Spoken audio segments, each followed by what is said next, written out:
A boy hammered a wooden sword against a fence post until his palms cracked and bled. He was faster than boys twice his age. Everyone at that fence knew it when he begged the tournament steward for one chance to fight. The man barely looked at his blade. He asked one question instead. "Whose son are you?" "The tanner's son," he answered. "Not a lord's." That was the only answer that mattered. The steward walked away without another word. Almost no one born on that side of the fence ever crossed it, but one of them did. His story starts on a battlefield almost nobody has heard of. It ends with his face painted on a cathedral wall by a master of the early Renaissance. To understand how he got there, we have to go back to where every knight's story was supposed to start. Most boys who wore knight's spurs did not start at the fence at all. They started in a stranger's household at the age of 7. A noble family sent its son away to be raised by another lord, far from his own parents, as a page. For 7 years he served meals, cleaned armor, and ran errands before he ever touched a real weapon. At 15, he became a squire, and the training only got harder from there. He would spend another 6 or 7 years learning to ride, to fight, and to fall off a war horse without dying. By the time he was finally knighted, a boy from the right family had given 14 years of his life just to reach the starting line. Why would any system demand 14 years and a small fortune just to make one soldier? Long before any of that training paid off, a squire's daily life looked less like glory and more like servitude. He dressed his lord in the morning, groomed his lord's horses, and scrubbed his lord's armor until it shone. In battle, he rode close behind, ready to hand over a fresh lance or drag his lord out from under a fallen horse. He could be beaten for a mistake, mocked for a fumble,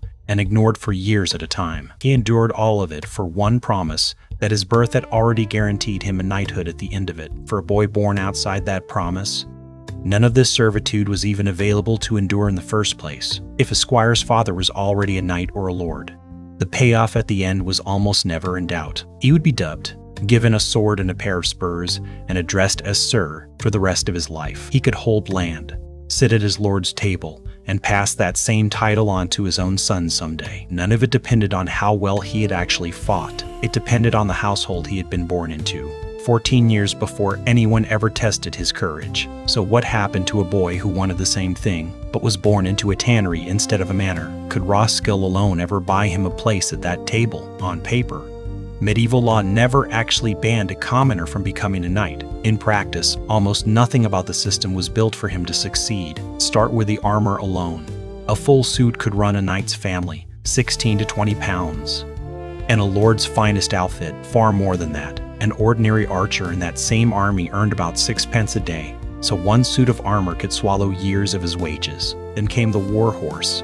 A trained war charger alone could cost 80 pounds or more, roughly what a good farm might bring in. A knight needed not one horse but several, for war, for travel, and for the tournament field. After the armor and the horses, he still needed land, because knighthood came with the expectation that he could support himself without wages at all. A tanner's family, however skilled or however respected in their own trade, simply did not have any of that sitting in the strongbox. So the door was never really guarded by a rule written down anywhere. It was guarded by a number and a bloodline, standing quietly in front of every talented boy who could not meet either one. A boy could be the finest swordsman at the fence and still own none of the things knighthood actually required. For most of medieval history, that was simply the end of the story. Then, in 1337, England and France went to war over the French throne in a conflict that would last well over 100 years. Campaign after campaign chewed through trained knights faster than noble households alone could ever replace them. Kings needed skilled fighting men in numbers.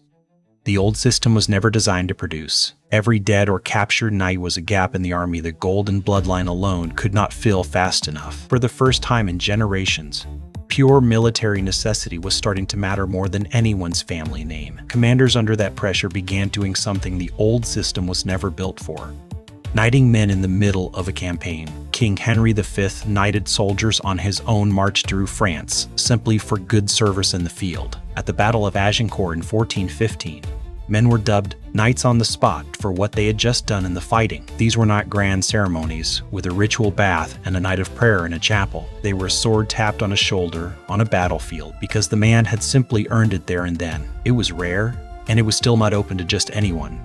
But for the first time, the wall had visible cracks in it. So was the tanner's son from the fence one of those rare cracks in the wall? To find out, we have to leave the tournament field behind and follow him into that same war. His name, when it finally surfaces in the record, belongs to a real man, not a legend. He was born around 1320 in the village of Sippleheadingham in Essex, the second son of a tanner named Gilbert Hawkwood. Like most men of his birth, nothing about his childhood pointed toward a knighthood at all. His name was John Hawkwood, and instead of inheriting his father's tannery, he chose a soldier's life instead. He fought in Edward III's wars in France, somewhere in the ranks of the English armies of the 1340s and 1350s. When a peace treaty briefly stopped the fighting in 1360, thousands of soldiers like him were suddenly out of work. Men like Hawkwood did not go home.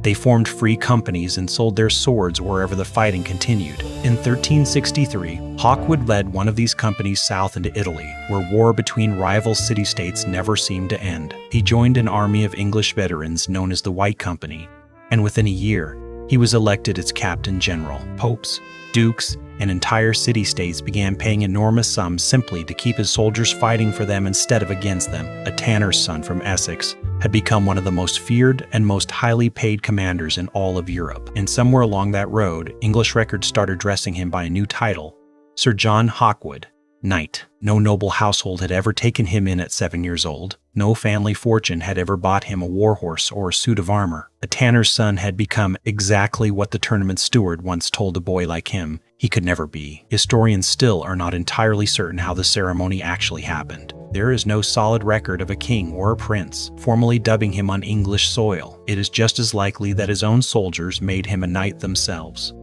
Out on campaign, the way other captains are known to have done, even his knighthood, in other words, broke the rules on the way in. If you like seeing how these hidden systems actually worked, subscribe.